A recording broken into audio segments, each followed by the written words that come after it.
इशिका विकी का हाथ पकड़कर लाकर चेयर पर बैठा देती है।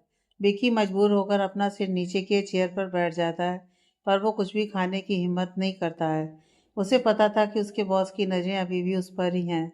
वो हमेशा से ही जानता था कि निखिल इशिका को लेकर बहुत प्रोटेक्टिव है, और अब जब वो उसकी वाइफ बन गई है तो वो ये बात बिल्कुल बर्दाश्त नहीं करेगा कि उसकी बीवी किसी और आदमी की फिक्र करे। विकी खुद को फंसा हुआ महसूस कर रहा था।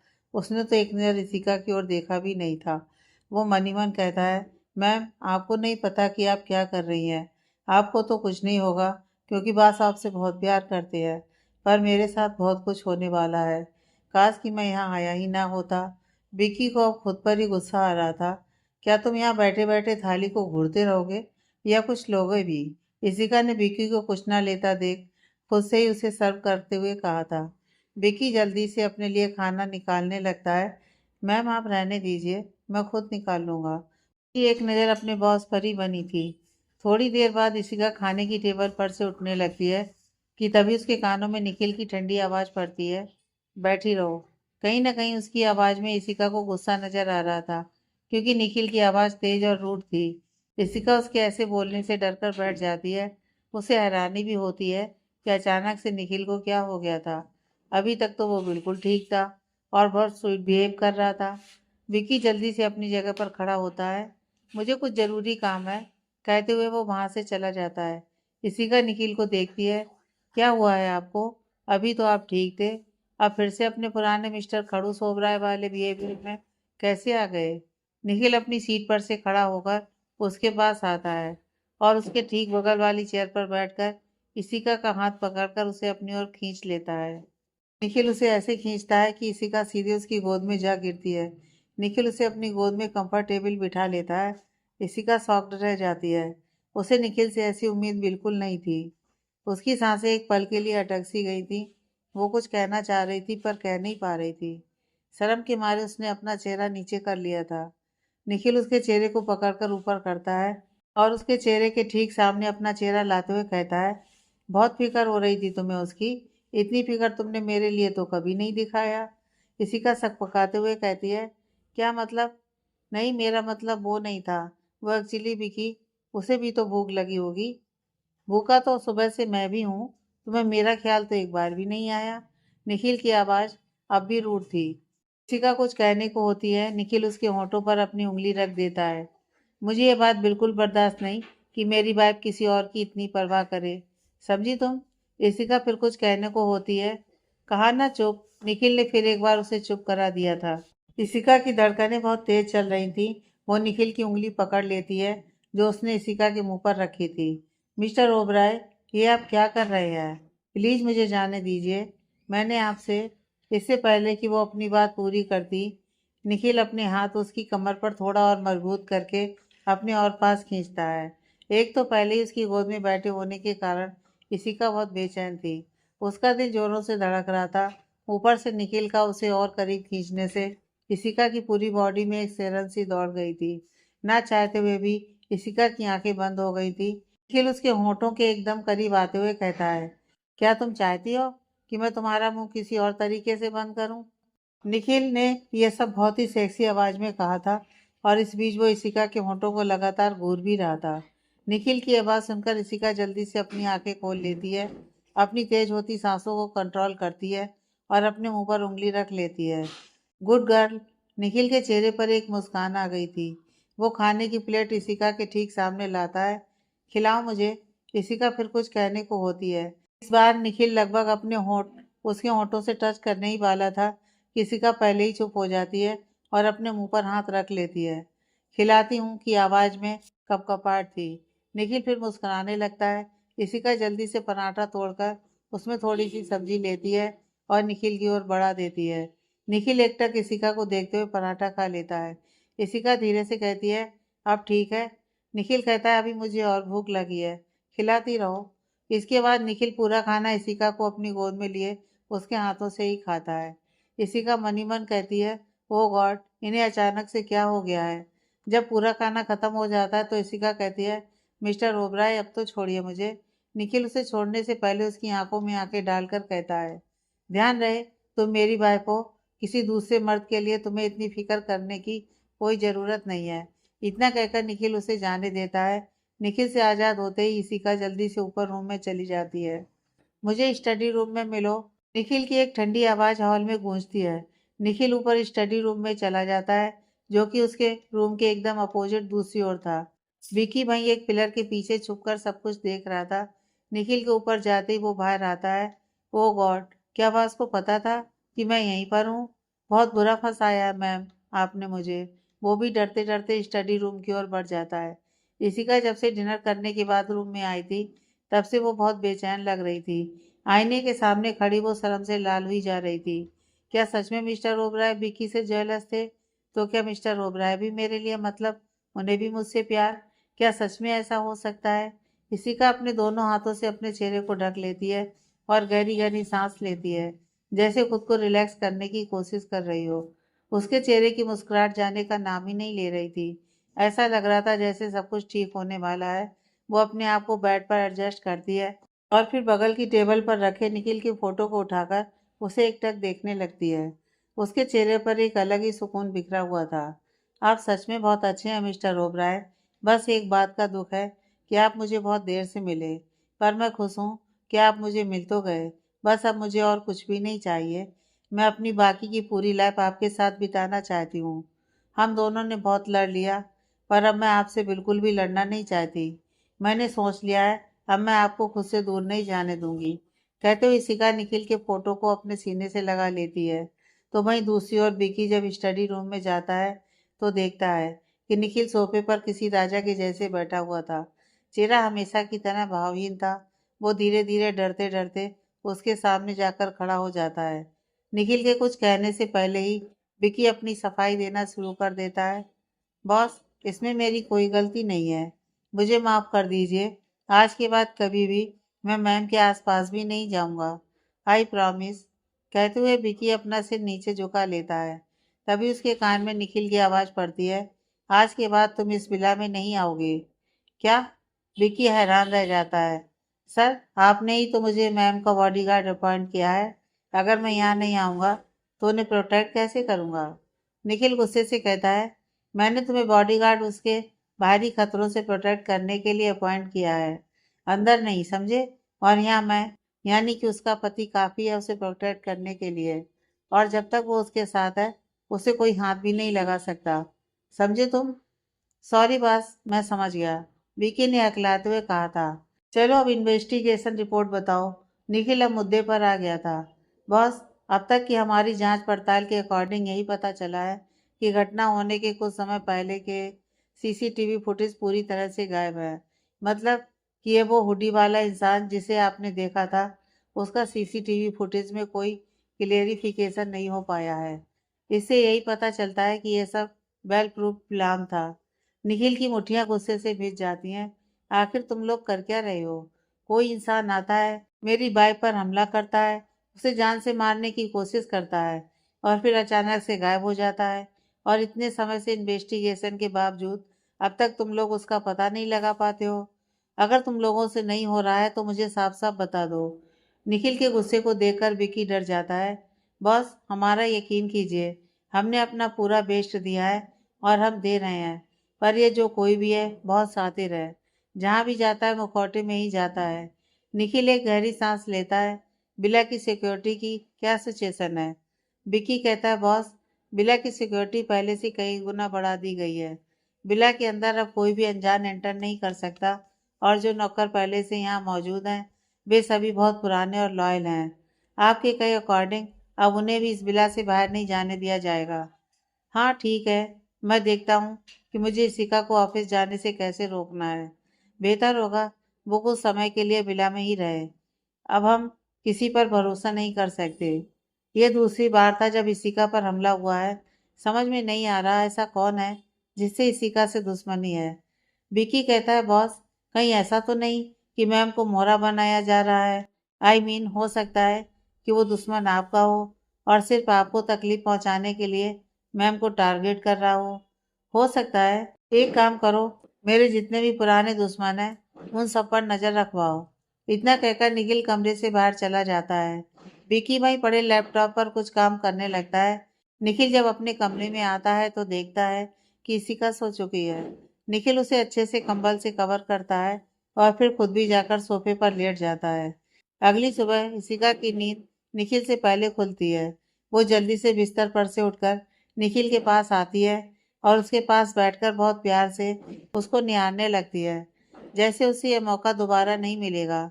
तभी उसे एहसास होता है कि निखिल के चेहरे पर पसीने की बूंदें थीं। वो एसी का टेम्परेचर चेक करती है। वो तो बिल्कुल नॉर्मल था और फिर मौसम इतना गर्म भी नहीं था कि निखिल को पसीना हो। वो निखिल के थोड़ा और पास आकर देखने लगती है। उसके चेहरे पर परेशानी के भाव थे। मिस्टर ओबराय, क्या हुआ आपको?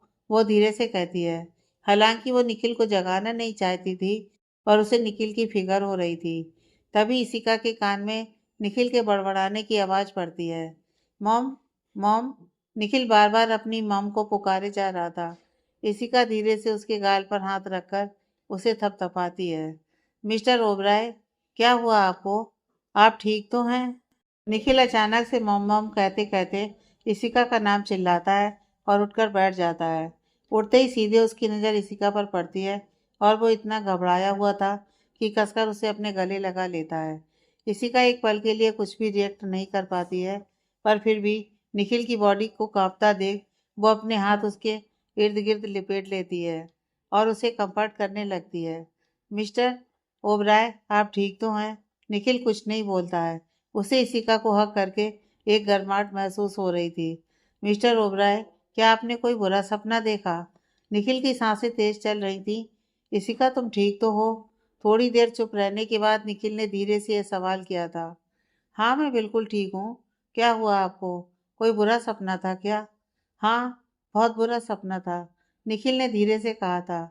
इशिका निखिल को सीधा करते हुए उसके चेहरे का पसीना अपने हाथ से पोंछते हुए कहती है। रिलैक्स मिस्टर ओबराय, मैं बिल्कुल ठीक हूँ। देखिए, आपके सामने हूँ, मुझे कुछ नहीं हुआ है।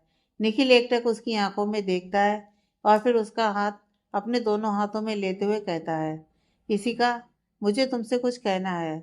उसकी आवाज़ में कुछ ऐसा था कि इशिका उसकी आंखों में देखने लगती है। बोलिए ना मिस्टर ओबराय। मैं बहुत समय से तुम्हें कुछ बताना चाहता हूँ इशिका। मैंने यह शादी रिसॉर्ट के लिए, मेरा मतलब है कि मैंने तुमसे कहा था ना कि मैं तुमसे शादी इसलिए कर रहा हूँ क्योंकि मुझे इशिका के हाथ निखिल के हाथ पर मजबूत हो जाते हैं। उसके दिल की धड़कनें तेज हो गई थी। मैं तुम्हें यह बताना चाहता हूँ कि इससे पहले कि निखिल अपनी बात पूरी करता, उसके कमरे का डोर नॉक होता है। निखिल अचानक से होश में आता है। शायद वो बुरे सपने की वजह से डर गया था और जज्बातों में बह गया था।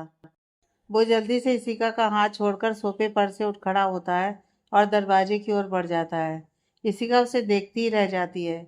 दरवाज़ा खुलता है तो दरवाजे पर काकी खड़ी थी। काकी कहती हैं, बेटा ब्रेकफास्ट रेडी हो गया है, आप बहू रानी को लेकर नीचे आ जाइए। निखिल बस हाँ में सिर हिला देता है। काकी वहाँ से चली जाती हैं। इशिका फिर एक बार निखिल के पास आती है। निखिल, आप कुछ कह रहे थे, प्लीज बताइए ना। निखिल उसे अवॉइड करने की कोशिश करता है और अपने कपड़े लेकर बाथरूम की ओर जाते हुए कहता है। कुछ नहीं, तुम ज़्यादा मत सोचो, बस मैंने एक बुरा सपना देख लिया था और कुछ भी नहीं था, कहकर वो बाथरूम में चला जाता है। आखिर मिस्टर ओबराय कहने क्या वाले थे? उन्होंने अपनी बात अधूरी क्यों छोड़ दी?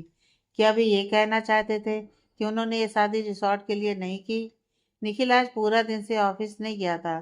कल जो हुआ उसके बाद उसे पता था कि अगर वो ऑफिस जाता है तो इशिका भी ऑफिस जाने की जिद करेगी और उसने अभी तक इशिका से इस बारे में कोई बात नहीं की थी। वो चाहता था कि इशिका कुछ समय के लिए लीव पर रहे। अब क्योंकि निखिल भी ऑफिस नहीं गया था, इसलिए इशिका ने भी ऑफिस जाने की कोई खास जिद नहीं की थी, क्योंकि वो तो यही चाहती थी कि उसे निखिल के साथ ज़्यादा टाइम स्पेंड करने को मिले। और फिर सुबह से ही उसके दिमाग में बातें भी चल रही थी जो निखिल सुबह कहते कहते रुक गया था। वो जानना चाहती थी कि निखिल का उससे शादी करने के पीछे कोई और वजह थी। चाहे वो हजार बार भी पूछ ले, पर निखिल को उसका सवाल इग्नोर ही करना था। इशिका निखिल पर धीरे धीरे चिढ़ने लगी थी। उसने कई बार निखिल से पूछने की कोशिश भी की थी, पर निखिल है कि कंटिन्यूअसली सुबह से उसे इग्नोर किए जा रहा था। निखिल कमरे में एंटर करता है। इशिका अपनी ड्रेस को घूर रही थी जो उसने मॉल से ली थी और जिसे पहनकर आज वो पार्टी में जाने वाली थी। निखिल उसे ड्रेस को घूरते देखता है तो परेशान हो जाता है और अपना फोrehead सहलाते हुए मन ही मन कहता है, अब मैं क्या करूं? क्या ये लड़की अब भी पार्टी में जाने के बारे में सोच रही है? कैसे मना करूं इसे? पहले मैंने ही कहा था पार्टी में चलने के लिए और अब मैं ही मना करने जा रहा हूँ। वो धीमे कदमों से उसके सामने जाकर खड़ा हो जाता है। इशिका ने उसका आना नोटिस किया था पर वो उसकी ओर नहीं देखती है क्योंकि वो उससे नाराज थी। हम किसी पार्टी में नहीं जा रहे हैं। निखिल का लहजा एकदम शांत था। हालांकि उसे पता था कि इशिका उससे सवाल किए बिना मानने वाली तो बिल्कुल नहीं थी, पर मॉल वाले हादसे के बाद निखिल और कोई रिस्क नहीं लेना चाहता था। इसलिए उसने डिसाइड किया था कि वे दोनों अब पार्टी में नहीं जाएंगे। इशिका निखिल की बात सुनकर अपना चेहरा ऊपर करती है और निखिल को घूरने लगती है। निखिल अपनी बात कहकर वहां से जाने लगता है। इशिका ड्रेस बेड पर से उठाकर नीचे फेंक देती है। ठीक है, अच्छी बात है, मत ले जाइए मुझे कहीं भी। अब मैं वही करूंगी जो मुझे करना है। इतना कहकर इशिका अपना सेल फोन और बैग उठाती है और कमरे से बाहर जाने लगती है। निखिल हैरानी से उसको देखता है। इशिका का इतना गुस्सा वाला और जिद्दी रूप शायद उसने पहली बार देखा था, और ये सच भी था। इशिका एक बहुत ही शांत तरह की लड़की थी, पर आज वो बिल्कुल एक छोटे बच्चे के जैसे जिद कर रही थी। और तो और उसने ड्रेस भी फेंक दिया था। इससे पहले कि इशिका कमरे से बाहर जाती, निखिल जल्दी से उसका हाथ पकड़कर अपनी ओर खींच लेता है। इशिका उसके सीने से जा टकराती है। कुछ पल के लिए वो शांत हो गई थी, पर जैसे उसे निखिल की बात याद आती है, वो निखिल को खुद से दूर कर देती है। व्हाट द हेल, आखिर क्या कर रही हो तुम? निखिल की आवाज में गुस्सा था। मैं क्या कर रही हूँ? आप बताइए कि आप क्या कर रहे हैं। पहले आप मुझसे कहते हैं कि आप मुझे पार्टी में ले जाना चाहते हैं, फिर अब कहते हैं कि आप मुझे नहीं ले जाएंगे। क्या मतलब है आपका? इसी का मेरी बात, इससे पहले कि निखिल अपनी बात पूरी करता, इसी का गुस्से से वहां से फिर एक बार जाने लगती है। निखिल उसके सामने आ जाता है। कहाँ जा रही हो तुम? आपसे मतलब? मेरा जहाँ मन होगा मैं जाऊंगी, इशिका ने गुस्से से कहा था। निखिल कहता है, आखिर तुम ऐसा बिहेव क्यों कर रही हो इशिका? तुम दिन पर दिन इतनी जिद्दी क्यों होती जा रही हो? आखिर तुम्हें हुआ क्या है? मुझे कुछ नहीं हुआ है। जो हुआ है आपको हुआ है। सुबह भी आप मुझे कुछ बताते बताते रुक गए थे। मैंने आपसे कितनी बार पूछा, पर आप मुझे बताना ही नहीं चाहते। फिर अब आप मुझे पार्टी में ले जाने से भी मना कर रहे हैं। सच तो यह है कि आपको कोई परवाह ही नहीं है कि मैं क्या चाहती हूँ। आप वही करेंगे जो आपका मन करेगा। आपका मन हुआ तो आपने मुझे पार्टी में ले जाने के लिए राजी किया, और जब आपका मन हुआ तो आपने आकर मुझे मना कर दिया। क्या आप मुझे एक ऑप्शन के तौर पर लेते हैं मिस्टर ओबराय? मैं आपकी गुलाम नहीं हूँ। इशिका, तुम क्या बोल रही हो? मैंने तुमसे बस एक सीधी सी बात कही थी कि हम पार्टी में नहीं जा रहे हैं। बजाय पूछने के कि हम पार्टी में क्यों नहीं जा सकते हैं, तुम मुझ पर इतना गुस्सा क्यों कर रही हो? सडनली इशिका की आंखों से आंसू आने लगते हैं। मुझे आपसे बात ही नहीं करनी। मैं जा रही हूँ राहुल के पास। राहुल का नाम सुनकर निखिल को गुस्सा आ जाता है। वो उसकी बाजू पकड़कर कहता है, तुम वहाँ कभी नहीं जाओगी। मैंने तुमसे कहा था ना कि उस इडियट से दूर रहना। इशिका कहती है, मैं क्यों मानूं आपकी बात? क्योंकि मैं तुम्हारा पति हूँ। अगर मैं बोल रहा हूँ कि तुम नहीं जाओगी उससे मिलने, मतलब नहीं जाओगी। अब मुझे इस पर कोई बहस नहीं चाहिए। इशिका फिर भी निखिल की बात नहीं मानती है और उसकी बगल से जाने लगती है। इस बार निखिल परेशान होकर उसे अपनी गोद में उठा लेता है और लाकर बिस्तर पर संभाल कर रख देता है। ठीक है, मैं तुम्हें पार्टी में ले जाऊंगा, पर दो शर्तें हैं। इशिका थोड़ी देर सोचती है। क्या शर्त है? पहला, तुम कभी भी अपने उस सो कॉल्ड दोस्त से अकेले मिलने नहीं जाओगी। जब भी जाओगी मेरे साथ जाओगी। इशिका थोड़ी देर के लिए निखिल को घूरती है और फिर जल्दी से अपने आंसू पोंछकर मुस्कुराते हुए कहती है, ठीक है। निखिल फिर एक बार हैरान रह जाता है। क्या ये लड़की उसे बेवकूफ़ बना रही थी? तो क्या ये आंसू नकली थे? इशिका कहती है, और दूसरी शर्त क्या है? मैं चाहता हूँ कि कुछ दिनों के लिए तुम ऑफिस जाना बंद कर दो। शायद निखिल को इससे अच्छा मौका नहीं मिलता अपनी बात मनवाने का। इशिका फिर एक बार थोड़ी देर तक सोच में पड़ जाती है। निखिल उसे ऑफिस जाने से क्यों रोक रहा था, पर फिर वो ज़्यादा नहीं सोचती है। बस कुछ दिनों की ही तो बात है। ओके फाइन, मैं नहीं जाऊंगी। जब आप कहोगे तभी जाऊंगी। निखिल के चेहरे पर एक कुटिल मुस्कान आ जाती है। उसने सोच लिया था कि डिलीवरी तक वो इशिका को ऑफिस जाने से कुछ ना कुछ करके रोक ही लेगा, पर अब ये तो मौका इशिका ने खुद उसे दे दिया था, ये कहकर कि वो ऑफिस तभी जाएगी जब निखिल जाने के लिए कहेगा। वो अपनी आंखें छोटी करके कहता है, पक्का ना? कहीं बाद में तुम अपनी बात से मुकर तो नहीं जाओगी? इशिका जल्दी से अपना सिर हिलाती है। पक्का, प्रॉमिस, आपकी कसम, इशिका ने निखिल के सर पर हाथ रखते हुए कहा था। निखिल उसकी आंखों में देखने लगता है, पर जैसे उसे रियलाइज होता है, वह जल्दी से अपना हाथ निखिल के सर से हटाकर अपने सिर पर रख लेती है। मेरी कसम।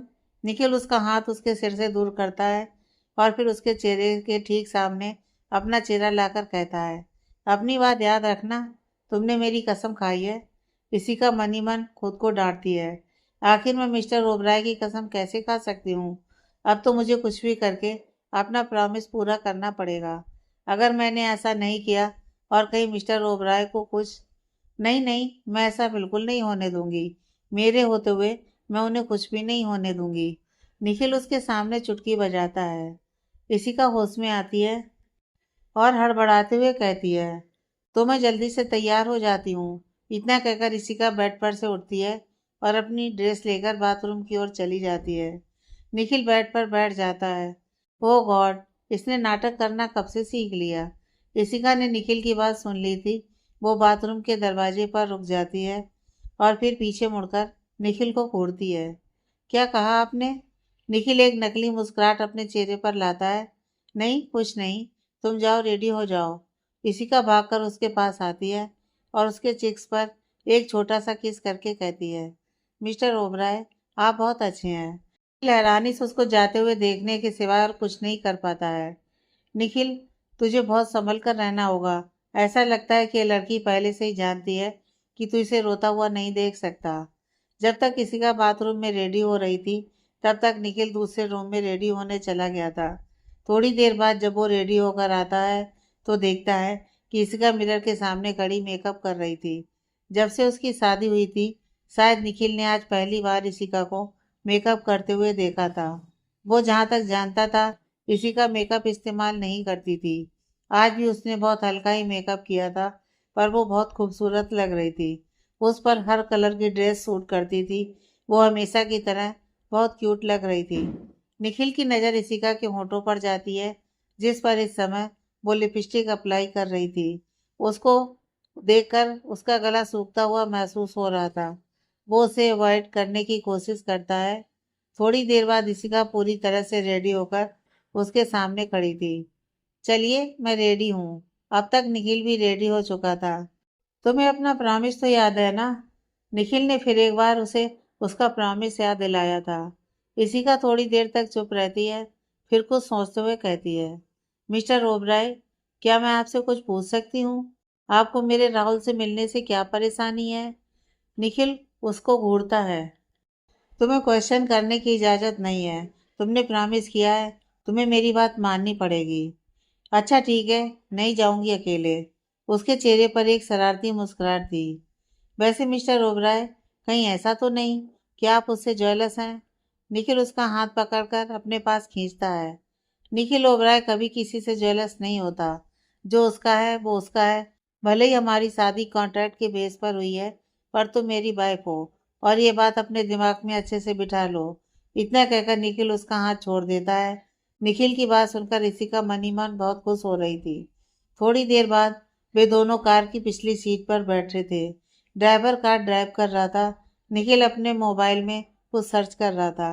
ऋषिका परमानेंटली उसे घूर रही थी। उसे बहुत गुस्सा आ रहा था। उसने आज खुद को तैयार करने में इतना एफर्ट लगाया था, सिर्फ निखिल के लिए, और वो है कि उसका पूरा ध्यान उसके मोबाइल पर था। ऋषिका अपने गुस्से को दबाए चुपचाप बैठी उसे घूर रही थी। दरअसल निखिल इंटरनेट पर प्रेग्नेंट औरतों के बिहेवियर में होने वाले मूड स्विंग्स के बारे में सर्च कर रहा था, और अब जाकर उसे समझ में आया था कि इशिका इतनी ज़्यादा चिड़चिड़ी और जिद्दी क्यों हो गई थी। तभी इशिका निखिल के हाथ से मोबाइल छीन लेती है और उसे अपने पर्स में डाल देती है। निखिल की भौहें ऊपर उठ जाती हैं, जैसे वो इशिका से सवाल कर रहा हो कि क्या था ये। इशिका कहती है, निखिल, क्या आप थोड़ी देर के लिए अपने काम से दूर नहीं रह सकते? अब मैं आपका मोबाइल पार्टी ख़त्म होने से पहले बिल्कुल नहीं देने वाली, समझे आप? और अगर फिर भी आपने मुझसे ज़बरदस्ती छीनने की कोशिश की, तो मैं इसे विंडो से बाहर फेंक दूंगी। निखिल अपनी सीट से झुकता हुआ धीरे धीरे इशिका के करीब आता है। इशिका को निखिल का कोल्ड एक्सप्रेशन देखकर थोड़ी घबराहट महसूस होती है। वो खुद को विंडो की तरफ धीरे धीरे पीछे ले जाने लगती है। निखिल उसकी कलाई पकड़ लेता है और उसके बेहद करीब आकर उसके कान में कहता है, मिसेज ओबराय, क्या तुम में सच में इतनी हिम्मत है कि तुम मुझे द निखिल ओबराय को धमकी दे सको? तो आपको क्या लगता है मैं ये नहीं कर सकती? इशिका की आवाज़ थोड़ी लड़खड़ा सी गई थी क्योंकि निखिल उसके बेहद करीब था। वो उसकी फ्रेश परफ्यूम स्मेल कर सकती थी। अच्छा, ऐसी बात है क्या? तो फिर एक काम करो, फेंक के दिखाओ, पर उसका अंजाम भुगतने के लिए तैयार रहना। मैं तुम्हें पार्टी में ना ले जाकर सीधा बेडरूम में ले जाऊंगा। निखिल ने इशिका को बहुत ही इंटेंस नज़रों से देखते हुए कहा था। ड्राइवर तो अपनी जगह पर ही जम जाता है। उसे विश्वास नहीं हो रहा था कि उसका खड़ूस बॉस ऐसी बातें भी कर सकता है। उसे लग रहा था कि शायद उसने कुछ गलत सुन लिया है। तो वहीं इशिका की आंखें बड़ी हो जाती हैं। मिस्टर ओबराय, ये आप क्या कह रहे हैं? इशिका सच में बहुत ज़्यादा शौक में थी। निखिल उससे फ्लर्ट कर रहा था। उसे समझ में नहीं आ रहा था कि उसे खुश होना चाहिए या फिर नर्वस। क्या तुमने सुना नहीं मैंने क्या कहा? क्या मुझे ये करके दिखाना पड़ेगा? निखिल अपने होठों से इशिका के होंठ हल्के से छूकर पीछे हो जाता है। इशिका की बॉडी में एक करंट सा दौड़ उठता है।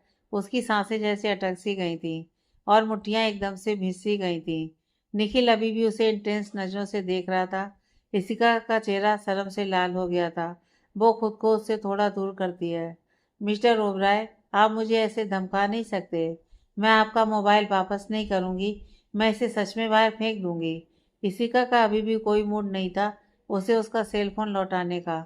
आगे बैठा ड्राइवर धीरे धीरे मुस्कुरा रहा था। आज तक किसी ने भी निखिल के साथ ऐसा करने की हिम्मत नहीं की होगी, पर उसकी लेडी बॉस सच में बहुत करेजियस हैं।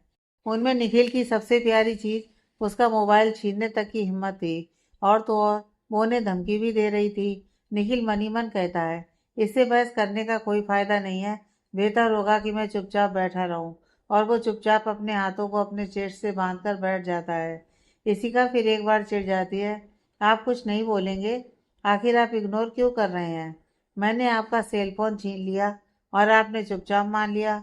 निखिल को समझ में नहीं आता है कि वो क्या कहे। इस बार तो ड्राइवर भी हैरान था। आखिर उसकी लेडी बॉस चाहती क्या थी?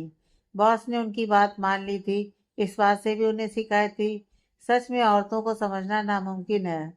निखिल सरेंडर करते हुए कहता है, इशिका प्लीज मुझे बता दो कि तुम चाहती क्या हो। मैं तुमसे मोबाइल छीन लूं या तुम्हारे पास ही रहने दूं? इशिका गुस्से से मोबाइल अपने पर्स से निकालकर उसके हाथ में दे देती है। कुछ मत कीजिए आप, मुझे आपसे बात ही नहीं करनी है। इसके बाद पूरे रास्ते दोनों के बीच शांति बनी रहती है। थोड़ी देर बाद वे दोनों पार्टी हॉल के बाहर पहुंचते हैं। वहां कुछ रिपोर्टर्स जो कैमरा लिए खड़े थे, जब इशिका और निखिल की कार को रुकता देखते हैं तो उस ओर भागते हैं। निखिल कार से बाहर निकलकर इशिका की ओर का डोर ओपन करता है और अपना हाथ उसकी ओर बढ़ा देता है। इशिका अपना हाथ निखिल के हाथ पर रख देती है। जैसे ही वे दोनों कार से बाहर आते हैं, उन दोनों के ऊपर कैमरे के फ्लैशेस लगातार पड़ने लगते हैं। रिपोर्टर्स उन दोनों से तरह तरह के सवाल करने लगते हैं। इशिका उन्हें कोई जवाब नहीं देती, पर वो स्माइल कर रही थी। सभी उन दोनों के फोटोज क्लिक कर रहे थे। निखिल अपना हाथ आगे बढ़ाकर इशिका की कमर पर रखकर उसको अपने करीब खींच लेता है। इशिका अपने हाथ निखिल की चेस्ट पर रखते हुए कहती है, डोंट वरी डियर हस्बैंड, आज मैं इन लोगों से बिल्कुल नहीं घबराने वाली। निखिल मुस्कुराता है और धीरे से झुककर इशिका के कान में कहता है, तुम्हें नहीं लगता कि तुम कुछ ज्यादा ही हिम्मत वाली बन रही हो? कैसा हो अगर मैं तुम्हें यहाँ इन सब के बीच अकेला छोड़कर चला जाऊं? इशिका मुस्कुराती है और धीरे से कहती है, आप मुझे अकेला नहीं छोड़ सकते, समझे आप? और मुझे अकेला छोड़ने की हिम्मत भी मत कीजिएगा, क्योंकि अगर आपने ऐसा किया तो मैं राहुल के पास चली जाऊंगी। मन ही मन निखिल को इशिका की बात पर बहुत तेज गुस्सा आता है, पर वो कैमरे के सामने उस पर गुस्सा नहीं कर सकता था। लेकिन उसके हाथ इशिका की कमर पर मजबूत जरूर हो गए थे। वो उसको लेकर पार्टी हॉल में एंटर करता है। सबकी नज़र उन दोनों पर ही बनी हुई थी। निखिल इशिका को लेकर वहीं पास में ही कुछ वेल ड्रेस्ड लोगों के पास जाता है और उनसे उसे इंट्रोड्यूस करवाता है। Hello everyone, meet my wife. Ishika मुस्कुराते हुए कहती है, it's nice to meet you all. उनमें से एक लड़का, जो कि निखिल की ही उम्र का लग रहा था, वो इशिका से हाथ मिलाते हुए कहता है, हेलो भाभी, मैं कब से आपसे मिलना चाहता था, पर क्या करूं, आपको तो पता होगा कि आपका पति कितना बड़ा खड़ूस है। इशिका थोड़ी हैरान रह जाती है, क्या आप लोग इनके दोस्त हैं? थैंक गॉड, वरना मुझे तो लगा था कि मेरे हस्बैंड की कोई सोशल लाइफ है ही नहीं। एक दूसरा लड़का मुस्कुराते हुए कहता है, जी हम तो इसे अपना दोस्त मानते हैं, पर यह मानता है कि नहीं, वो आप उसी से पूछें।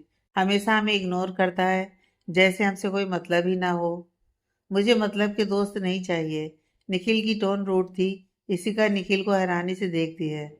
मिस्टर ओबराय, ऐसे कैसे बात कर सकते हैं आप उनसे? निखिल उसका हाथ पकड़कर कहता है, चलो यहाँ से। जानती कितना हो तुम उन्हें?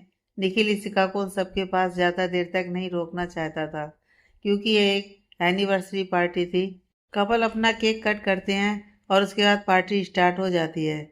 निखिल नोटिस करता है कि वहाँ खड़े बहुत से लोग इशिका को घूर रहे थे और कुछ तो उसकी ओर देखकर स्माइल भी कर रहे थे। इशिका शायद उनकी मुस्कुराहट का मतलब नहीं समझ रही थी, इसलिए जब भी वे लोग उसकी ओर देखकर मुस्कुराते हैं, वह भी मुस्कुरा देती है। निखिल की मुट्ठियां गुस्से से बन जाती हैं। हालांकि निखिल ने इशिका के प्रोटेक्शन के लिए पहले ही सभी इंतजाम कर दिए थे। उसके सारे बॉडीगार्ड वही नॉर्मल कपड़ों में पार्टी में ही मौजूद थे, ताकि ज़रूरत पड़ने पर वे इशिका को प्रोटेक्ट कर सकें। फिर भी निखिल का एक ध्यान इसी बात पर था कि कहीं वो इंसान इशिका को यहाँ भी कोई चोट ना पहुँचा दे। तभी निखिल नोटिस करता है कि इशिका ड्रिंक करने जा रही थी। उसके हाथ में अल्कोहल थी, पर इससे पहले कि वह उसे अपने होठों तक ले जाती, निखिल उसका हाथ पकड़कर रोक देता है। वहाँ खड़े आसपास के लोग उसे देखने लगते हैं। निखिल इशिका को देखकर मुस्कुराता है। लव, आई थिंक तुम्हें इस कंडीशन में ड्रिंक करने से बचना चाहिए। निखिल के मुंह से लब शब्द सुनकर इशिका फ्रीज हो गई थी। निखिल गिलास उसके हाथ से छीनकर वापस रख देता है। इशिका कहती है, ओह आई एम सॉरी, मुझे लगा ये जूस है। निखिल उसके सिर पर हाथ रखते हुए, कोई बात नहीं, ये लो जूस, कहकर निखिल इशिका की ओर वही गिलास बढ़ा देता है जिस गिलास से वो जूस पी रहा था। सभी लोग अपने अपने पार्टनर के साथ डांस फ्लोर पर जाने लगे थे। निखिल कहता है, सो मिसिस ओबराय, आई थिंक हमें डांस फ्लोर पर चलना चाहिए। लोग हमसे एक्सपेक्ट कर रहे हैं कि हम भी डांस करें। निखिल अपना हाथ इशिका की ओर बढ़ा देता है। इशिका उसका हाथ थाम लेती है। इसके बाद वे दोनों डांस फ्लोर पर जाते हैं। इशिका कार में हुई बहस अभी तक भूली नहीं थी। वो निखिल को सबक सिखाने के बारे में सोच रही थी। दोनों धीरे धीरे डांस कर रहे थे। निखिल के हाथ इशिका की कमर पर थे और इशिका का हाथ निखिल के गले के इर्द गिर्द लिपटे हुए थे। इशिका अपने चारों ओर देखती है। आसपास बहुत से लोग थे और तभी उसकी नज़र वहीं खड़ी कुछ लड़कियों पर जाती है, जो कि निखिल को बहुत ही इंटेंस नजरों से देख रही थी, जैसे उसे कच्चा चबा जाएंगी। इशिका के हाथ निखिल के गले पर मजबूत हो जाते हैं। निखिल उसे हैरानी से देखता है। क्या यह लड़की उसका गला दबाकर उसे मारने की सोच रही थी? पर फिर वो उसे इग्नोर करते हुए अपना डांस जारी रखता है। पर इशिका अब बेचैन थी। उसकी नज़र बार बार उन लड़कियों पर जा रही थी और इसी चक्कर में उसने कई बार निखिल के पैर पर अपने पैर भी दे मारे थे। निखिल उसको इस तरह से बार बार डिस्टर्ब होता देख उसकी नज़रों का पीछा करता है, जिस ओर वो लड़कियां खड़ी थीं, जो कि निखिल को घूर रही थीं। उधर कुछ लड़के भी खड़े थे, जो कि इशिका को घूर रहे थे। निखिल को बहुत तेज गुस्सा आता है। उसके हाथ इशिका की कमर पर टाइटली हो जाता है। वो उसे अपनी ओर खींचकर अपने सीने से चिपका लेता है। इशिका की सांसें अटक गई थी। निखिल उसके कान के पास आकर धीरे से उसके कान में फुसफुसाता है, मैंने पहले ही तुम्हें वार्न किया था कि मुझे प्रोवोक मत करो। अब सजा भुगतने के लिए तैयार रहो। इशिका की आंखें निखिल की गर्म सांसें महसूस करके बंद हो गई थी। वो अपनी आंखें खोलती है तो उसकी नज़र सीधे निखिल के पतले और अट्रैक्टिव होठों पर जाती है, जो उसे हमेशा से ही बहुत पसंद थे, और उसने सपने में भी खुद को जाने कितनी बार उन होठों को चूमते हुए देखा था। निखिल की नीली आंखें इशिका को इस समय अल्कोहल से भी ज़्यादा नशीली लग रही थी। वो अपने हाथ निखिल के बालों तक ले जाकर उसमें अपनी उंगलियां धीरे धीरे चलाते हुए कहती है, mister Oberoi, you know what, आप बहुत हैंडसम हैं, बहुत अच्छे हैं। मुझसे बिल्कुल भी बर्दाश्त नहीं हो रहा। ये मधुमक्खियाँ आपको ऐसे घूर रही हैं जैसे आपको कच्चा खा जाएंगी। आप कोई फूल नहीं है जिस पर जो मधुमक्खी चाहे बैठ सकती है। निखिल भी इशिका की आंखों में देखते हुए कहता है, तो फिर मैं क्या हूँ? बताओ मुझे। मुझे नहीं पता आप क्या हो। मुझे बस इतना पता है, आप जो भी हो मेरे हो। कोई और आपको ऐसे निहार नहीं सकता। निखिल की आंखों में एक अनजानी चमक आ जाती है। क्या मतलब है तुम्हारा? बोलो इशिका। क्या कुछ ऐसा है जो तुम मुझे बताना चाहती हो पर बता नहीं पा रही हो? बहुत कुछ है। बहुत कुछ बताना चाहती हूँ मैं आपको मिस्टर ओबराय। इससे पहले कि इशिका कुछ कह दी, अचानक से म्यूजिक बंद हो जाता है। इशिका जैसे नींद से जागती है, वो अपने हाथ निखिल के बालों से हटा लेती है और जैसे ही दूर जाने को होती है, निखिल उसे पकड़कर फिर अपने पास खींच लेता है और उसके होठों को अपने होठों से कैप्चर कर लेता है। इशिका की आंखें बड़ी हो जाती हैं, पर फिर धीरे धीरे वो भी उस किस में मदहोश हो जाती है और अपनी आंखें बंद करके उसे फील करने लगती है। निखिल उसे बहुत डीपली किस कर रहा था और उसे इस बात की परवाह भी नहीं थी कि वो एक पार्टी में था, जहां उसके आसपास सैकड़ों की संख्या में लोग खड़े थे। दोनों ही समय सेंटर ऑफ अट्रैक्शन बने हुए थे। तालियों की आवाज़ सुनकर निखिल इशिका को खुद से आज़ाद करता है। इशिका चुपचाप अपना चेहरा नीचे किए खड़ी थी। उसका चेहरा शर्म से एकदम लाल हो गया था। निखिल उसका हाथ पकड़कर उसे फ्लोर से नीचे लाता है। Are you okay? उसे इस तरह से अपना सिर नीचे झुकाए देख निखिल ने खुद को उससे ये सवाल करने से रोक नहीं पाया। उसके मन में एक डर सा था कि कहीं इशिका को बुरा न लगा हो। पता नहीं उसे क्या हो गया था। उसने अपना कंट्रोल कैसे खो दिया। सिर्फ एक यही लड़की थी जो उसे ऐसा करने पर मजबूर कर सकती थी। मुझे वॉशरूम जाना है, कहकर इशिका अपना हाथ छुड़ाकर वॉशरूम की ओर चली गई थी। निखिल परेशान सा उसे जाते हुए देख रहा था। रेस्ट रूम में आकर इशिका मिरर के सामने खड़ी हो गई थी। उसकी सांसें अभी भी तेज थीं और दिल जोरों से धड़क रहा था। ऐसा नहीं था कि यह उन दोनों की पहली किस थी, पर इस बार कुछ अलग था। पिछली बार इशिका ने रीता को जलाने के लिए निखिल को किस किया था, पर इस बार वो उससे प्यार करती थी और यह एहसास उसके लिए सच में बहुत ज़्यादा स्पेशल था। उसने कभी यह पल इस तरह से इमेजिन भी नहीं किया था। तभी रेस्ट रूम का डोर ओपन होता है। इशिका मिरर में देखती है, डोर पर रीता खड़ी थी। मुझे नहीं पता था कि तुम मुझे यहाँ मिल जाओगी। उसकी आवाज़ में एक अजीब सी नफरत भरी थी। उस दिन ऑफिस से निकल जाने के बाद इशिका ने रीता को आज पहली बार देखा था। उसके चेहरे पर अब भी वही घमंड बरकरार थे। कुछ भी नहीं बदला था। इशिका अपने सबसे स्पेशल मोमेंट को उसके साथ बहस करके खराब नहीं करना चाहती थी, इसलिए वो उसकी बगल से जाने लगती है। पर रीता एक डरावनी स्माइल अपने चेहरे पर लिए अपने कदम इशिका की ओर बढ़ा देती है। इशिका थोड़ी नर्वस हो जाती है। उसे डर था कि रीता उसे नुकसान न पहुंचा दे। पिछली बार भी वो उस पर अटैक करने वाली थी। इशिका अपने बच्चे के लिए कोई रिस्क नहीं ले सकती थी। उसके कदम पीछे हट गए थे। Stay away from me. Ishika की आवाज़ में थोड़ी घबराहट भी थी।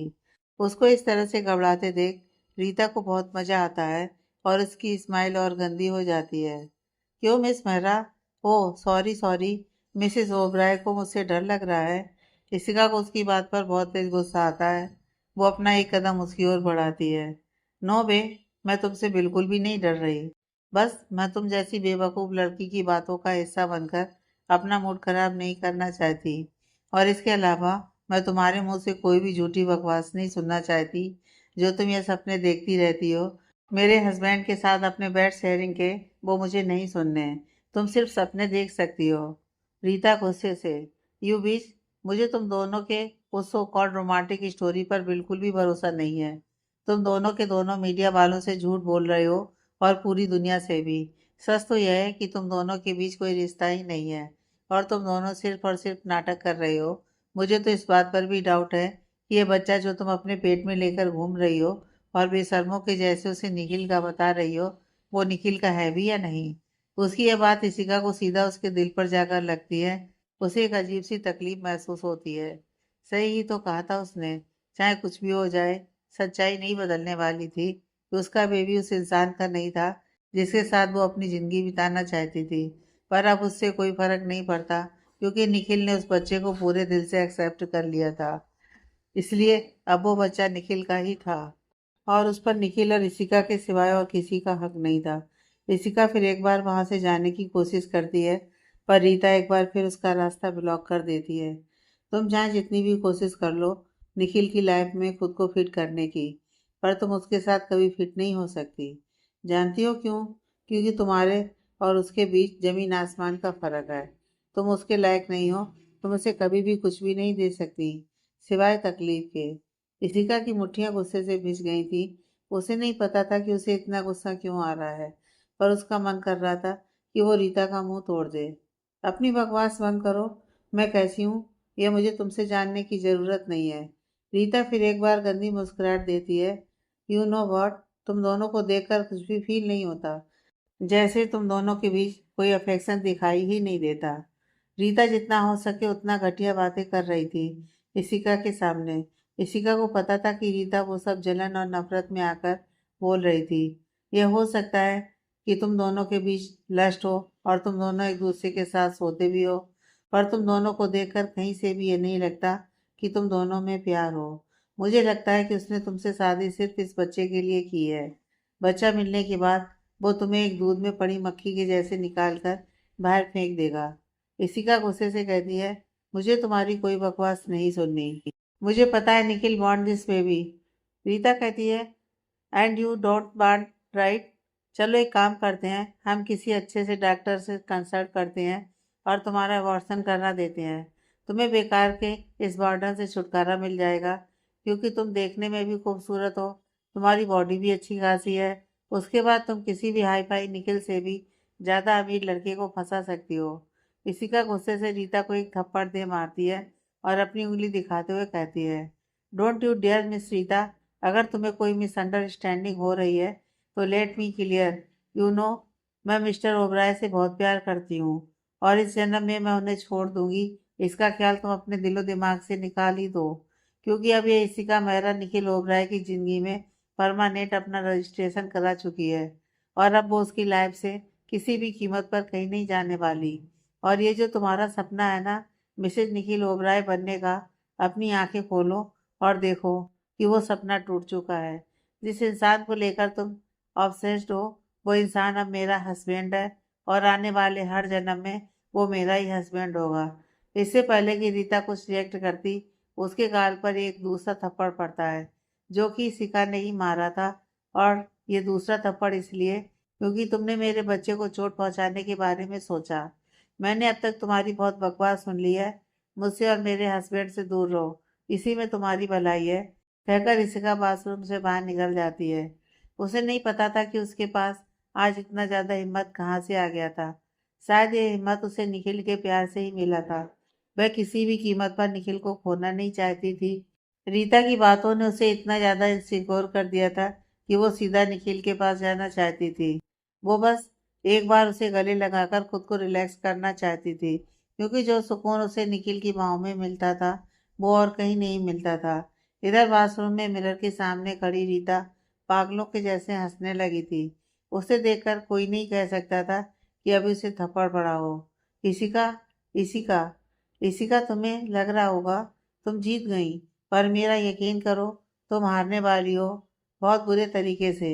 ये जो दर्द तुमने मुझे 2 थप्पड़ के रूप में दिया है ना, आई श्योर इसका कर्ज मैं तुम्हें सूद समेत वापस करूंगी। अगर मैंने तुम्हें इसका 1000 गुना तकलीफ ना दी तो मेरा नाम भी रीता नहीं, और तुम्हारा सो कॉल्ड हस्बैंड निखिल भी तुम्हें उस बार से बचा नहीं पाएगा। हाँ हाँ, रीता एक बार फिर वैसे ही हंसने लगती है। रेस्ट रूम से बाहर आकर इशिका जब पार्टी हॉल में आती है तो देखती है कि निखिल कुछ लोगों से बात कर रहा था। वो तेजी से अपने कदम उसकी ओर लेती है। निखिल उसे अपनी ओर आता देखता है, एक्सक्यूज मी करके उसकी ओर आने लगता है। इशिका ठीक उसके सामने आकर रुकती है। निखिल देखता है कि इशिका की आंखें आंसुओं से झिलमिला रही थी। हे व्हाट हैपेंड, तुम इतनी अपसेट क्यों हो? क्या हुआ है तुम्हें? इशिका निखिल का हाथ पकड़ लेती है। निखिल, मैं यहाँ से जाना चाहती हूँ। जाना चाहती हो, पर क्यों? कुछ हुआ है क्या? बताओ मुझे क्या हुआ है। निखिल की आंखों में कंसर्न था। इशिका कहती है, कुछ नहीं, मैं बस यहाँ नहीं रहना चाहती। अगर आपको मेरे साथ नहीं आना तो इट्स ओके, मैं अकेली ही चली जाऊंगी। इशिका जाने को होती है, लेकिन निखिल उसका हाथ पकड़ लेता है। रिलैक्स, मैं चल रहा हूँ। निखिल सबको गुड बाय बोलकर इशिका का हाथ पकड़े उसे पार्टी हॉल से बाहर लाता है। इस बीच उसने इशिका की खामोशी नोटिस की थी। आखिर वो इतनी ज़्यादा परेशान क्यों हो गई थी? अभी तक तो बिल्कुल ठीक था। क्या ये इस वजह से था क्योंकि निखिल ने उसे बिना उसकी मर्जी के किस कर लिया था। सब मेरी गलती है। मुझे खुद पर कंट्रोल रखना चाहिए था। निखिल को अब खुद पर ही गुस्सा आने लगा था। उसे लग रहा था कि इसका उसकी वजह से अपसेट थी। कार के पास पहुंचकर वो कार का डोर इशिका के लिए ओपन करता है, पर वो कार में नहीं बैठती। निखिल कार का डोर फिर से बंद कर देता है और इशिका के ठीक सामने खड़ा होकर कहता है, मुझे पता है तुम क्यों अपसेट हो। पता नहीं कैसे मैंने कंट्रोल खो दिया। मैं आगे से ध्यान रखूंगा। इससे पहले कि निखिल अपनी बात पूरी करता, इशिका उसके सीने से लग जाती है और रोने लगती है। उसे इस तरह से सब्र खोता देखकर निखिल को उसके सीने में एक अजीब सी चुभन महसूस होती है। इशिका का चेहरा निखिल के सीने में छुपा हुआ था। निखिल उसे कसकर अपनी बाहों में भर लेता है और उसे शांत करने लगता है। निखिल को भी अब इस बात का एहसास हो गया था कि इशिका किसकी वजह से परेशान नहीं थी। जरूर बात कुछ और थी। निखिल उसके बालों को सहलाता है और फिर उसे सीधा करके उसका चेहरा अपने दोनों हाथों में भरते हुए कहता है, बताओ बात क्या है। मुझे पता है तुम इस वजह से तो नहीं रो रही हो क्योंकि मैंने तुम्हें किस किया। बात कुछ और है। बताओ मुझे। मुझे जानना है।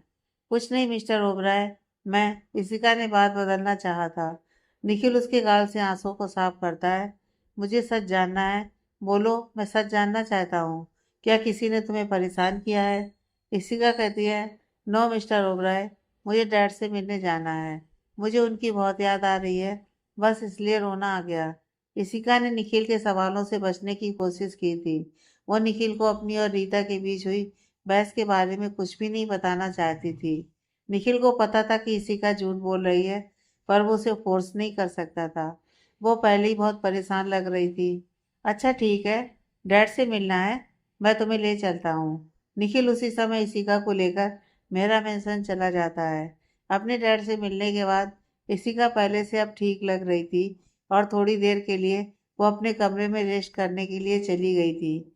अभी रात के 10 बज चुके थे। हॉल में इस समय सोफे पर रणविजय और निखिल बैठे बातें कर रहे थे। थोड़ी देर बाद ही इशिका अपने रूम से बाहर आकर रणविजय के बगल में बैठ जाती है और अपना सिर उनके कंधे पर रख देती है। रणविजय थोड़े चौंक गए थे क्योंकि इशिका अचानक से ही वहां आ गई थी। रणविजय अपने हाथ इशिका के कंधे पर रखकर उसका सिर सहलाने लगते हैं। प्रिंसेस, क्या हुआ बच्चा? कुछ हुआ है क्या? आप बहुत उदास लग रहे हो। इशिका अपना सिर हिला देती है। नो डैड, मैं बिल्कुल ठीक हूँ। मुझे बस मम्मा की याद आ रही है। रणविजय निखिल की ओर देखते हैं। निखिल कुछ इशारा करता है। रणविजय थोड़ी देर तक शांत रहते हैं और फिर कहते हैं, पर आज अचानक से मम्मा। इशिका अपना सिर उनके कंधे पर से हटा देती है। क्यों? क्या मैं अब अपनी मम्मा को भी याद नहीं कर सकती? अब क्या आप इस पर भी रोक लगाने वाले हो? इशिका चिढ़ गई थी। नहीं बेटा, मेरा वो मतलब। रणविजय को इशिका के ऐसे बिहेवियर की उम्मीद नहीं थी। वो अपनी बात उसे समझाना चाहते थे, पर इशिका सीधे निखिल के सामने चली जाती है। मिस्टर ओबराय, मुझे अपने घर जाना है। चलिए हम हमारे घर वापस चलते हैं। किसी और समय अगर इशिका ने यह बात कही होती तो निखिल को बहुत खुशी होती, ये जानकर कि वो उसके घर को अब हमारा घर कहने लगी थी। पर यह सिचुएशन बिल्कुल ही अलग थी। इशिका निखिल का हाथ पकड़कर उसे वहां से ले जाने लगता है। निखिल गुस्से से अपना हाथ झटककर उसे छुड़ा लेता है। इशिका, ये क्या बदतमीजी है। वो तुम्हारे डैड हैं। तुम कैसे बिहेव कर रही हो उनके साथ। निखिल ने आज पहली बार इशिका को इतना तेज डांटा था। पहले भी वो उसे बहुत बार डांट चुका था, पर आज उसकी आवाज में एक अजीब रूखापन था। उसे बिल्कुल अच्छा नहीं लगा था इशिका का उसके डैड के साथ बदतमीजी करना। निखिल के इतने तेज डांटने से इशिका की आंखों में फिर एक बार आंसू आ जाते हैं। निखिल उसको कंधे से पकड़ते हुए कहता है, इशिका, फॉर गॉड सेक, बताओ मुझे तुम्हें हुआ क्या है। आखिर तुम अपने डैड के साथ ऐसे बिहेव कैसे कर सकती हो। उन्होंने तुमसे बस तुम्हारी प्रॉब्लम पूछी थी और तुम उनसे बदतमीजी से पेश आ रही हो। श्रेया सीढ़ियों पर खड़े ये सब तमाशा देख रही थी। वो धीरे धीरे उतर कर नीचे आती है और ठीक इशिका के सामने जाकर कहती है, आखिर तुम इतनी बदतमीज कब से हो गई। डैड की वो प्यारी स्वीट सी प्रिंस कहाँ गई। इशिका गुस्से से कहती है, ये सब तुम मुझे बोल रही हो। तुम कब डैड से अच्छे से बात करती हो। इससे पहले कि श्रेया इशिका को कुछ कहती, निखिल गुस्से से कहता है, अभी माफी मांगो सर से। इशिका उसे इतने गुस्से में देखकर एक पल के लिए डर से कांप गई थी। मैंने कहा, माफी मांगो। निखिल की आवाज और कड़क हो गई थी, जिससे इशिका भी महसूस कर सकती थी। इशिका को चुपचाप खड़ा देख निखिल उसके थोड़ा और पास जाता है और उसका चेहरा ऊपर करके उसकी आंखों में देखते हुए कहता है, मानता हूँ कि तुम प्रेग्नेंट हो और ऐसे में मूड स्विंग्स होते हैं, पर इसका ये मतलब बिल्कुल नहीं है कि तुम अपने डैड के साथ बदतमीजी करो। निखिल बेटा, रहने दो ना। वो पहले से ही परेशान। रणविजय ने कुछ कहना चाहा था। नो सर, इसने गलती की है तो इसे माफी मांगनी होगी। निखिल ने रणविजय को बीच में ही काट दिया था। इसी का अपना चेहरा ऊपर करके रणविजय को देखती है। वो बहुत परेशान थे और उसे बहुत कंसर्न के साथ देख रहे थे। उन्हें अपनी बेटी की परवाह थी। शायद वे हर्ट भी थे उसके ऐसे बिहेवियर से। इसी का धीरे कदमों से रणविजय के पास जाती है और अपने दोनों कान पकड़कर कहती है, आई एम सॉरी डैड, मुझे माफ़ कर दीजिए। मुझे नहीं पता कि मुझे क्या हुआ है, बस मुझे बहुत डर लग रहा है। ऐसा लग रहा है जैसे सब कुछ खत्म होने वाला है। रणविजय इशिका को अपने सीने से लगा लेते हैं। बेटा, तुम्हें डरने की जरूरत नहीं है। बताओ मुझे, क्या बात है? इशिका को पता था कि वह अपने डैड से भी रीता के बारे में कोई बात नहीं कर सकती थी। बेवजह वे भी परेशान हो जाते।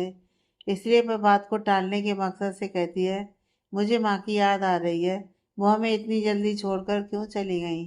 क्या वो हमसे बिल्कुल प्यार नहीं करती थी? फिर छोटी मम्मी भी हमें छोड़कर चली गई। कोई भी मुझसे प्यार नहीं करता। सब मेरी लाइफ में आते हैं और जब मुझे उनकी आदत हो जाती है तो छोड़कर चले जाते हैं।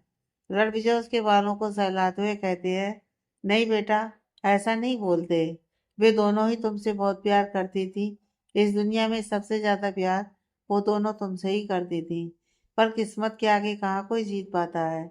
रणविजय शिका को सीधा करते हैं और उसके आंसू पोंछते हैं। आज रात यहीं रुक जाओ, अपने घर कल चली जाना। इशिका की आंखों से फिर एक बार आंसू आ जाते हैं। ये भी मेरा ही घर है। I am sorry dad. पता नहीं मैंने वो सब कैसे बोल दिया, पर मेरा इरादा आपको हर्ट करने का बिल्कुल नहीं था। आज सब कुछ गलत हो रहा है। तभी इशिका का ध्यान निखिल पर पड़ता है, जो कि वहां से जाने लगा था। मिस्टर ओबराय, आप कहाँ जा रहे हैं? इशिका एकदम से उसे जाता देख बेचैन हो गई थी। उसे डर था कि निखिल कहीं उससे नाराज होकर उसे वहीं छोड़कर तो नहीं जा रहा। निखिल के कदम रुक जाते हैं। मुझे कुछ जरूरी काम है, थोड़ी देर बाद वापस आ जाऊंगा, कहकर वो वहां से निकल जाता है। इशिका अपने कमरे में सोफे पर बैठी हुई थी। वो निखिल के आने का इंतजार कर रही थी। निखिल को गए लगभग 1 घंटा हो चुका था, पर अब तक वह वापस नहीं आया था। कहीं मिस्टर ओबराय बिला वापस तो नहीं चले गए? क्या करूं, कॉल करूं उन्हें? इशिका अपना सेल फोन उठाती है, पर उसकी हिम्मत नहीं होती है निखिल को कॉल करने की। वो फिर से उसे नीचे रख देती है। उसकी नजरें एकटक दरवाजे पर बनी हुई थी। आई होप कि मिस्टर ओबराय मुझसे नाराज ना हो। पहले जब भी मेरी उनसे लड़ाई होती थी मुझे कोई फर्क नहीं पड़ता था, पर अब ऐसा लग रहा है जैसे पूरी दुनिया मुझसे नाराज हो गई हो। मुझे ऐसा डर पहले कभी महसूस नहीं हुआ। जब शायद मेरी जिंदगी में था तब भी मैं उसे खोने से इतना नहीं डरती थी जितना मैं आपको खोने से डरती हूँ। मिस्टर ओबराय, मैं जितनी जल्दी हो सके आपसे अपने दिल की बात बता देना चाहती हूँ, पर जब भी आपके सामने आती हूँ मेरी हिम्मत नहीं होती। मन में एक अजीब सा डर लगा रहता है कि कहीं आपसे अपना इजहार करने के बाद मैं आपको हमेशा के लिए ना खो दूँ। इसी का ये सब खुद से ही कह रही थी। ये सब उस रीता की वजह से हो रहा है। नहीं नहीं, सब मेरी गलती है। मुझे मुझे पार्टी में जाना ही नहीं चाहिए था। ना मैं जाती और ना मुझे उसका चेहरा देखना पड़ता। उसकी वजह से मैंने डैड से भी बदतमीजी की। कितना बुरा लगा होगा उन्हें। ऊपर से मिस्टर ओबराय भी मुझसे नाराज हो गए हैं। वहीं दूसरी ओर निखिल जब इशिका के घर से बाहर आया था तो वो इस वजह से नहीं था क्योंकि वो इशिका से नाराज था। हाँ, ये बात सच है कि इशिका ने जैसे रणविजय से बात की थी उसे अच्छा नहीं लगा था। वो जानता था कि इशिका ऐसी बिल्कुल नहीं थी। उसके लिए इस दुनिया में सबसे ज्यादा इम्पोर्टेंट उसके डैडी हैं। निखिल को इशिका की आंखों में एक डर दिखाई दे रहा था और इशिका ने खुद कहा था कि उसे डर लग रहा है। हालांकि उसने बहाना बना दिया था अपनी मॉम को लेकर, पर निखिल को उसकी बात पर बिल्कुल भरोसा नहीं था। वो उसे रोता हुआ नहीं देख सकता था और यही कारण था कि वो वहां से चला आया था। बाहर गार्डन में आकर वो एक गहरी सांस लेता है। तभी उसका फोन रिंग करता है। कॉल विकी का था। निखिल जल्दी से कॉल पिक कर लेता है क्योंकि उसे पता था कि विकी ने उसे कॉल क्यों किया है। निखिल ने उसे पता लगाने के लिए कहा था कि पार्टी में इशिका के साथ कुछ हुआ तो नहीं था। उधर से विकी कुछ कहता है और निखिल के चेहरे का रंग अचानक से बदल गया था। अब तक जो निखिल इशिका को रोता देख परेशान हो गया था, उसकी आंखें अब गुस्से से लाल हो चुकी थी। वो तुरंत कार में बैठता है और उस रात की सुनसान खाली सड़क पर गाड़ी दौड़ाने लगता है। करीब आधे घंटे की ड्राइविंग के बाद कार एक बड़े से घर के सामने आकर रुकती है। निखिल कार से बाहर आकर डोरबेल बजाता है। पहली बार में दरवाजा नहीं खुलता है। निखिल कई बार लगातार बेल बजाता है, तब जाकर दरवाजा खुलता है। सामने एक 45 से 50 साल की औरत खड़ी थी। निखिल, तुम इस समय यहाँ? वो औरत निखिल को वहां देखकर चौंक गई थी, पर निखिल उन पर ध्यान नहीं देता है और उनकी बगल से होता हुआ घर के अंदर आ जाता है।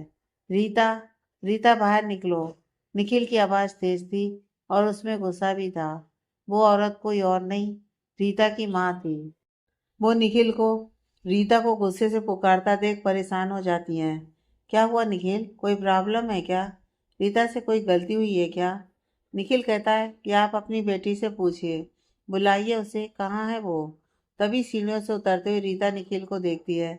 निखिल को देखते ही उसके चेहरे पर एक बड़ी सी मुस्कुराहट आ जाती है और वो लगभग भागते हुए उसकी ओर आती है।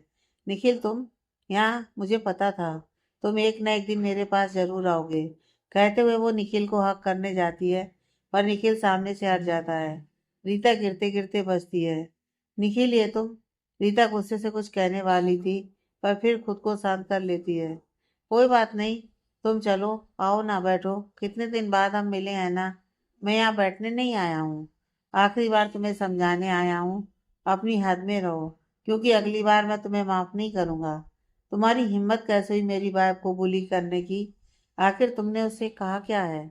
इशिका का नाम सुनकर रीता नफरत से निखिल को देखती है। मैं क्यों परेशान करूंगी उसे? मुझे नहीं पता तुम क्या बोल रहे हो। अच्छा, तुम्हें नहीं पता? झूठ बोलना बंद करो। जब इशिका रेस्ट रूम में गई थी तो उसके पीछे तुम भी अंदर गई थी, और मैं तुम्हें बहुत अच्छे से जानता हूँ। तुमने कुछ तो ऐसा कहा है जिसकी वजह से वो इतनी परेशान है। तुम्हारी वाइफ किसी वजह से परेशान हो तो इसमें मैं क्या करूं? तुम्हारे पास क्या प्रूफ है कि मैंने उसे बुली किया है? उल्टा उसने मुझे थप्पड़ मारा। ये देखो। कहते हुए रीता अपने गाल उसके सामने कर देती है। उसके गाल पर इशिका की उंगलियों के निशान अभी भी छपे हुए थे। ये थप्पड़ तुम्हें इशिका ने मारा है? निखिल को थोड़ा आश्चर्य हुआ था।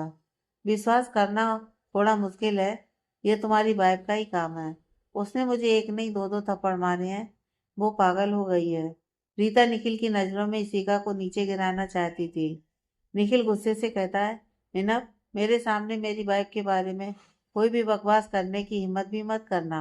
और रही बात इस थप्पड़ की, तो ये थप्पड़ इस बात का प्रूफ है कि तुमने कोई तो बदतमीजी की है उसके साथ।